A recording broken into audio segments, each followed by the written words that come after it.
Here it comes. Or maybe 4 minutes early.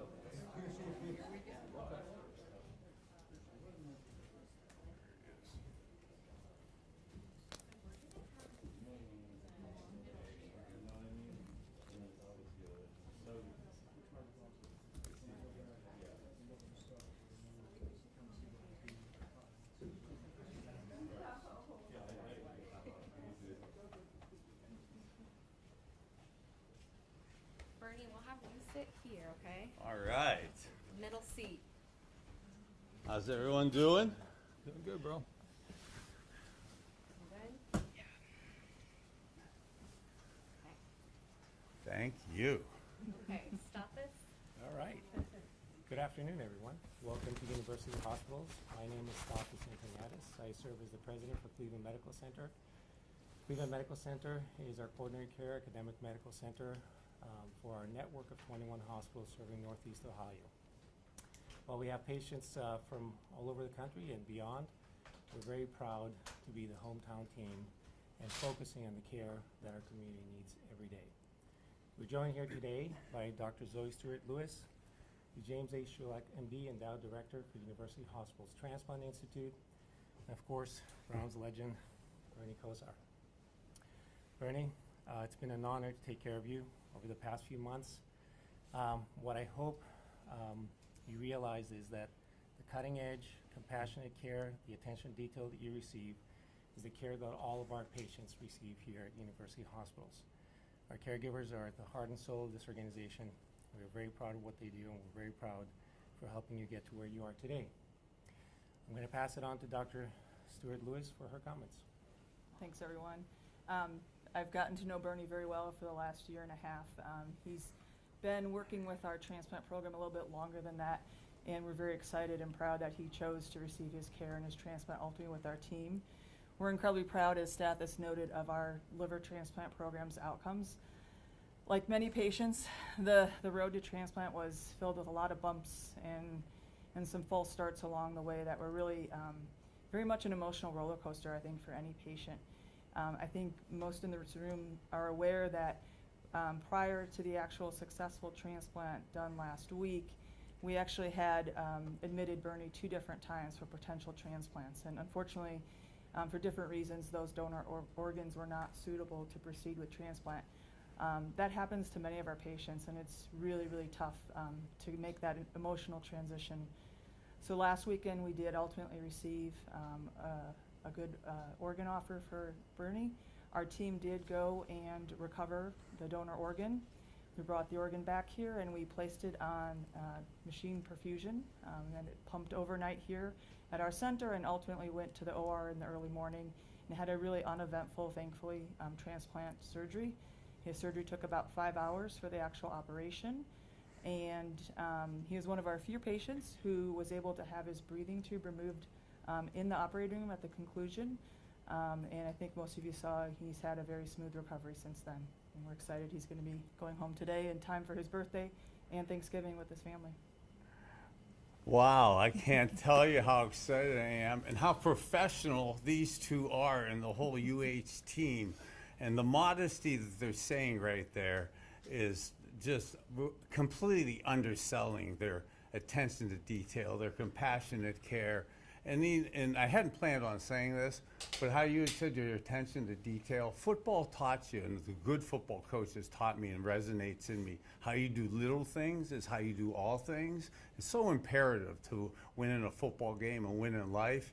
I didn't think it would be so imperative to my life care. And what you do, it isn't just words and service here, or lip service here. You guys really do provide it. And I want to stay calm and look mature and professional.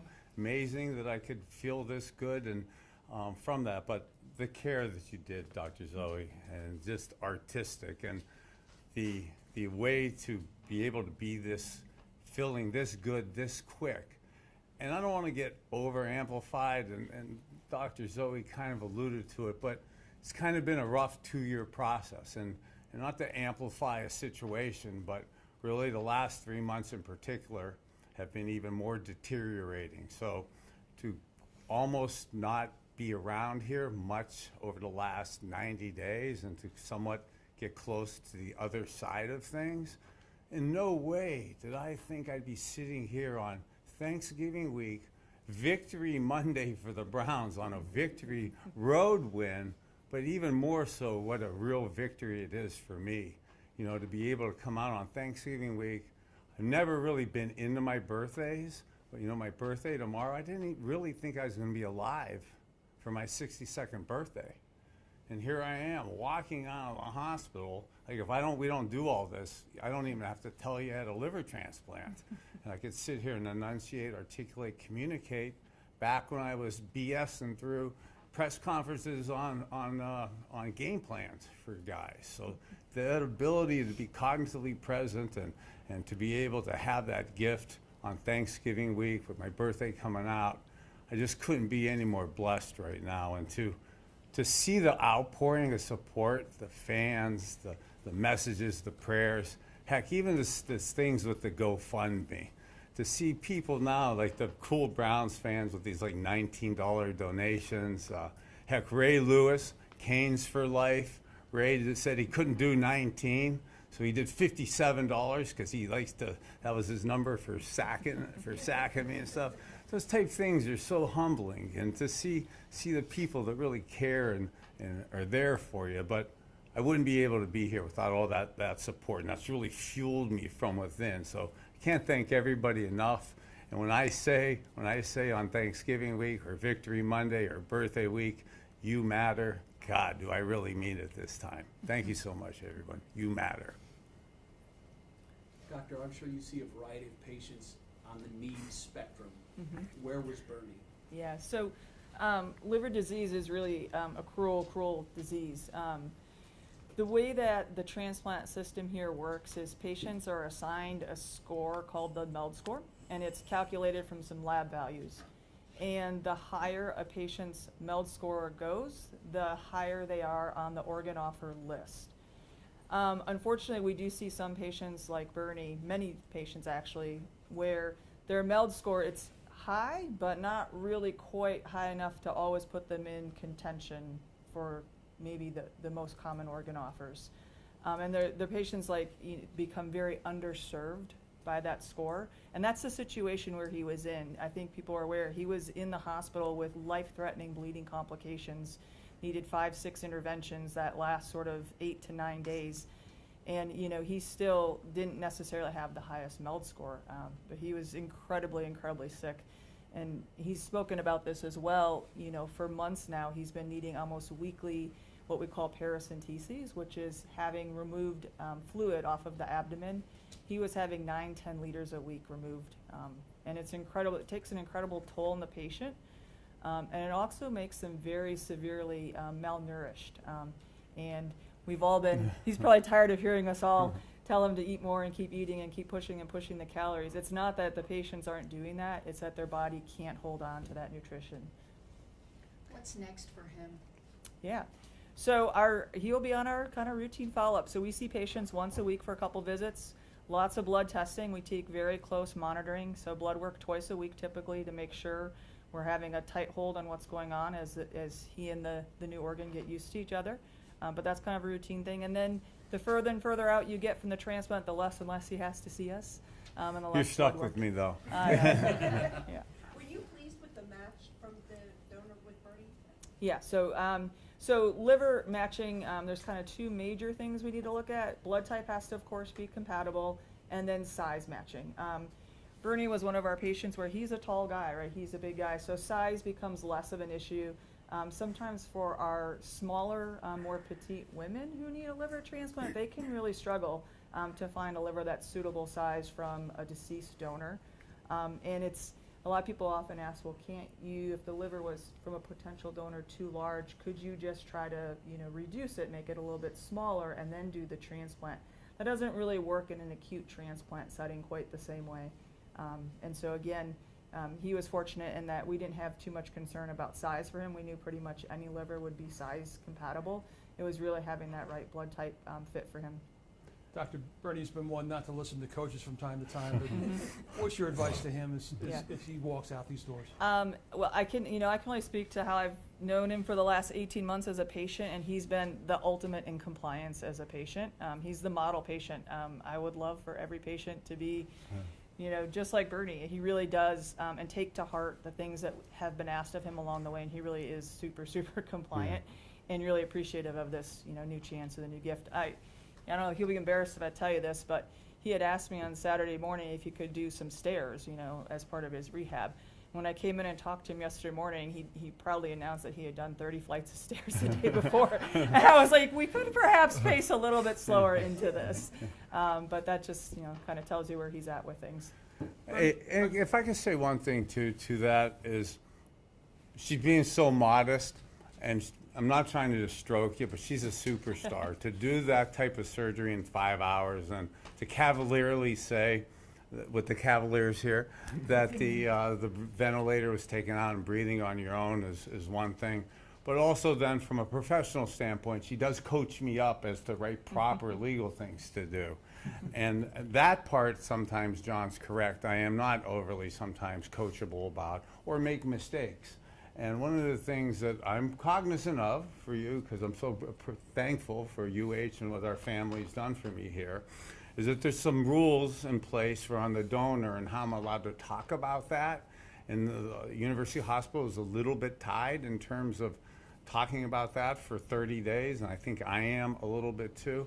But rest assured that we don't live in a coffin, and I absolutely know what's going on, I believe, and I am so thankful to Bryce Dunlop and their family and what's going on, and with this opportunity and blessing, this second chance in life, rest assured that that's something that's never going to be forgotten. And absolutely, when you say it lives within me, it genuinely lives within me. And I heard Kimberly, the awesome mother, said now that I have a second mother. My mother's here somewhere, so she has a challenger now for that. But rest assured that we're going to do special things together. Bernie, take me back 2 weeks ago when you were going through those multiple procedures, sometimes 2 a day, sometimes they had the delayed, so your blood pressure would come up, so you were strong enough. You've always been a positive person, but did it begin to enter your mind that maybe this is bigger than me? So part of it, and again, I'm not trying to amplify a story, and I'm not trying to embellish and sensationalize anything. There was no way I thought I was going to be here for my 62nd birthday. There's no way I thought I was going to be healthy, let alone walking out of here. So the thoughts, the dark, the positive stuff that I put out, the way I do live, the way I do think, I believe, feel some karmic spirituality of that, because bluntly, 3 months ago, 10 weeks ago, when that stuff really amplified into a rapid deterioration of my body, the realistic side, the business side of me had in me, there's no way I'm going to be alive. And I should have kind of maybe lost it at a couple of the instances. So to be given a miracle, I mean, genuinely a miracle. If you did a Disney movie on this, me and my awesome daughter here, we love the Disney Channel this time of the year. You would say it's unrealistic, it's unbelievable, it's too Disney-ish, it's too AMC. But I'm living it right now, and I'm going to continue, spreading that message. And when we won the national championship in 1983 with Howard Snellenberger, he used to say, how you do little things is how you do all things, and to believe is to be strong. And when you really believe, you could create positive spirituality, and you could almost manifest really positive things happening. So I'm going to continue living in that dream state of positive manifestation, because it's absolutely, I feel like I'm a walking miracle for that. And I want to be able now, yes, I want to be able to help with it, but I also believe it's almost a responsibility. This isn't like a gift you could be given, and now you get to choose when you get to want to give it or pick it. There's so many people hurting. And when I go into the transplant list, and when I was feeling bad 10, 11 weeks ago, feeling sorry for myself, thinking I'm the worst person in the world, the sickest one, and then I see all of her patients, and I'm still the top 10 looking guys doing good. There's so many more people in even worse situations than the dire situation I was in. So somehow, some way, the Jimmy Johnson line that I thought was just for football, Coach Johnson still stuck in my head. Somehow, some way, we're going to keep going and moving forward and spreading that positive message to bring genuine positive help to people, families, and the communities we touch every day.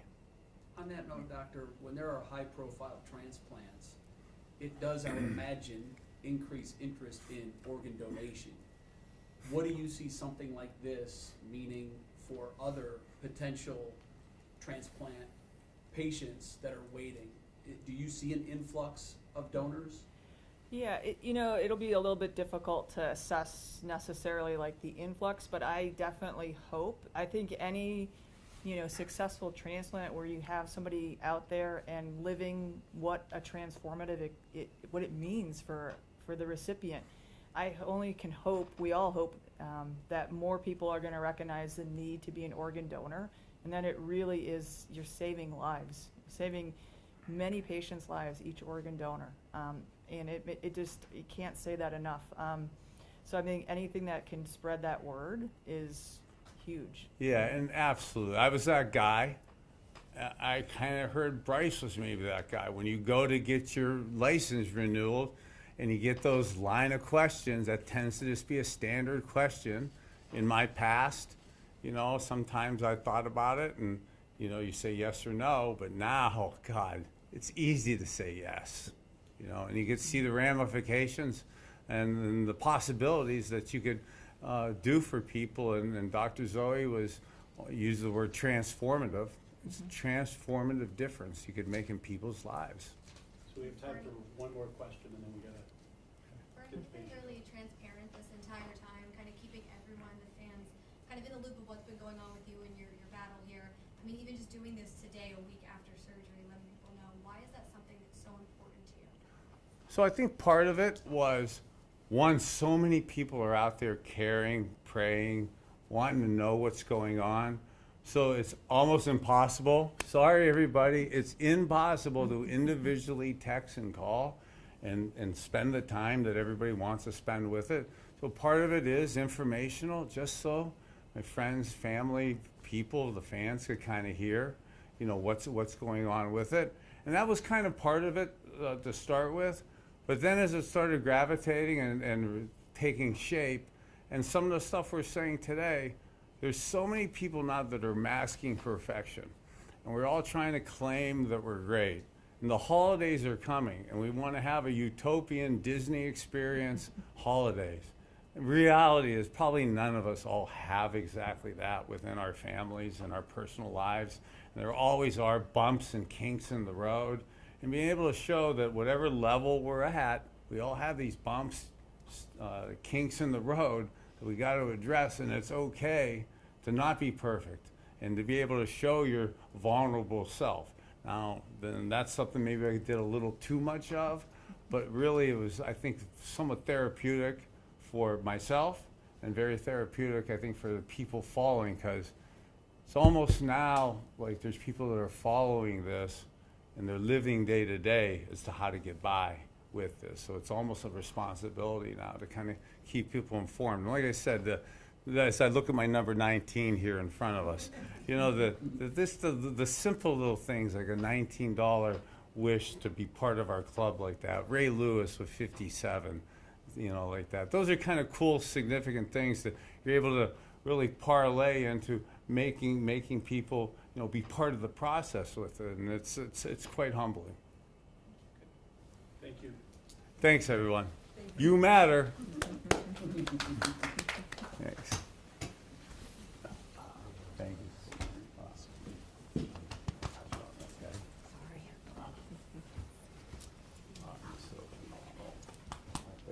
Absolutely. I'll be seeing you quite a bit. Oh, God. Meet you when the very first time. When he was in Vegas and we got him here. Yes, yes, yes.